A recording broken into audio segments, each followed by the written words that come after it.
Hi guys, Brexit keeps eating its own. Usually when we talk about this, it's in regard to politicians being brought down due to their own support for leaving the EU. Rarely does it relate to large business owners, as many of them understood the problems Brexit would cause and advised and voted against it.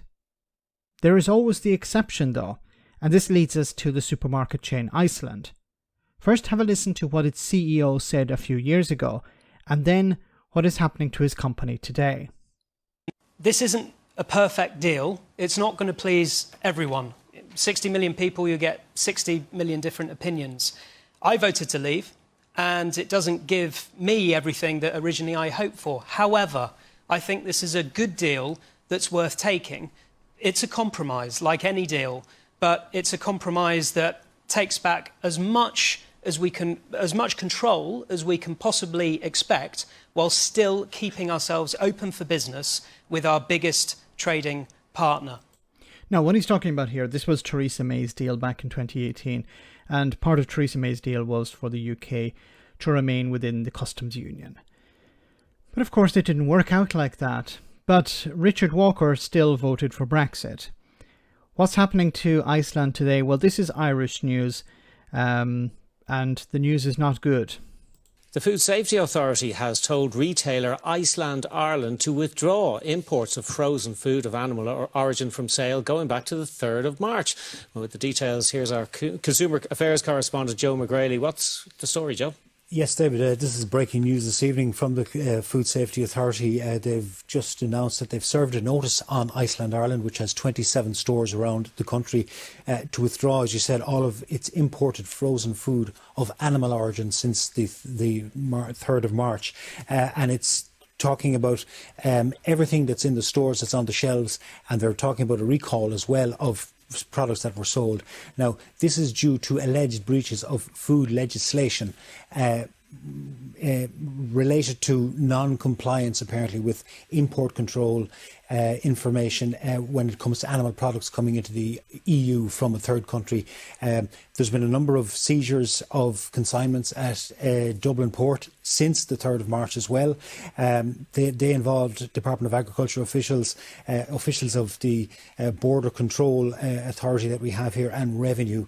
And as I understand it, those consignments have been held. They now may be returned to GB, or they may be destroyed. But it's an ongoing investigation that's taking place, and the immediate action from the FSAI this evening is that notice served on all these stores to take that frozen food of animal origin from the shelves. So it's a regulatory issue rather than a safety issue? It's a regulatory issue. At the same time, the Food Safety Authority has said that the documentation doesn't exist for these products, and they have said, as a precaution, people should not consume it as well. Okay, more. Okay, so what's the problem here? The problem here is, since the UK left the European Union and the single market, means that goods have to be checked when they move from a third country, the UK being a third country, into the single market. And of course, Ireland is in the single market. And Iceland, which is most of its distribution takes place in Great Britain, is exporting its goods to Ireland for sale in its chain in the Republic of Ireland. And of course, if the checks have been carried out on goods and they have been seized, and there are problems with these goods and they have been recalled, this of course is a massive headache for the Iceland chain. Remember, in the previous video, the guy voted for Brexit. Now he's suffering the consequences of Brexit. Not the Brexit that he wanted, but this is the Brexit that he received. I hope he regrets his Brexit. Maybe he does, maybe he doesn't. But now his business is suffering directly as a result of Brexit. Now, on the other side, checks are not really being carried out on goods coming into the United Kingdom, into Great Britain. So we can only speculate what's happening on the UK side, because the EU is carrying out checks, and here's an example of checks being carried out and the results of those checks.